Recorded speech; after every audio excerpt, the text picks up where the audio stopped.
KUAM Sports is brought to you by Docomo Pacific. Better together.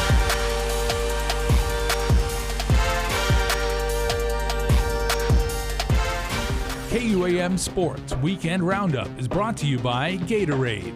Greatness starts with G. Astumbo, Ocean View, and Arahan, FB Leon Guerrero and Agata Johnston will be represented in girls middle school softball. The goal is to make it an annual middle school league and be a feeder system for high school programs.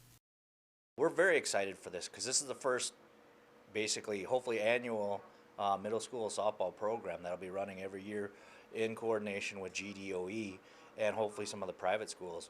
But this is just another way, like we've always talked about, for the youth, especially the young girls, to have an opportunity to, grow the sport of softball here on Guam, to become a feeder program for the high school level as well. Games for the league will be played at the Triple J Guam Baseball Academy field located on the Ukadu High School campus. Any practices help, games help, so the more opportunities that we can provide for the youth, just the better they're going to be. But really, especially the game situations. There were some schools that had players, but there was no coaches. So hopefully, as they see this, we've already seen a lot of interest because, girls and kids nowadays, they're really involved in social media. We heard after one of the pizza parties that some of the girls posted on their Instagram, and then the next day at school, more girls were interested in playing softball. So we're hoping that this kind of keeps rolling along. Guam Amateur Baseball, along with Guam Baseball Academy and Guam Pony Baseball and Softball, has partnered up with the Guam Behavioral Health and Wellness Center to, do programs using a baseball and softball activities to help educate parents and kids on the threats of alcohol and tobacco abuse.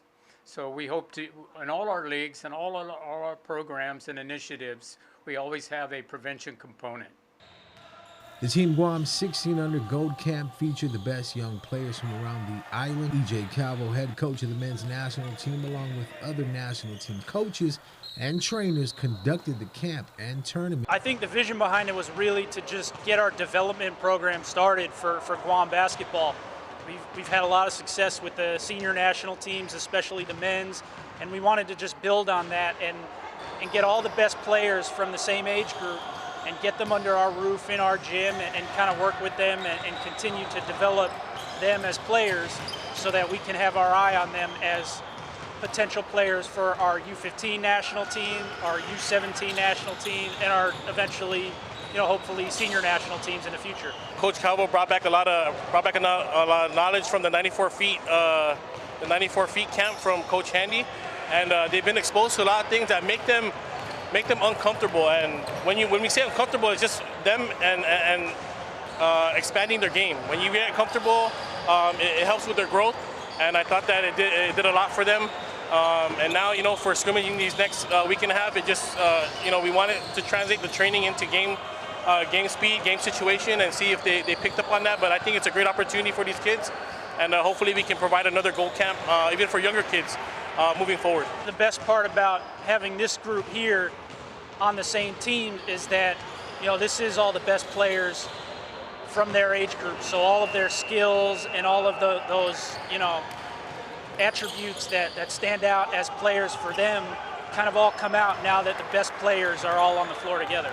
The Guam National Tennis Federation is seeing improvements made at their Harmon location. The Federation saw a facelift in the parking lot and has added an additional 5 courts to their facility. We've been able to add 5 courts to our facility, so we'll have a total of 11 courts, and they'll be lit. And we added lights to our GTA court, which is the kids development court, but we can also we've also put lines for pickleball, so that we'll have lights there.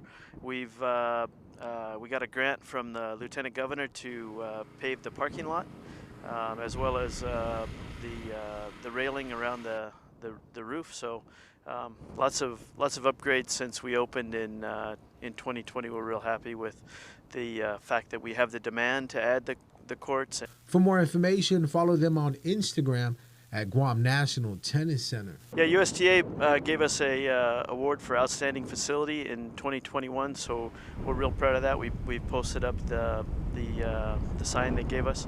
So we're being recognized by USTA. ITF's real happy with how things are coming along, and we've got grants from both ITF and USTA to help us with our 5 courts.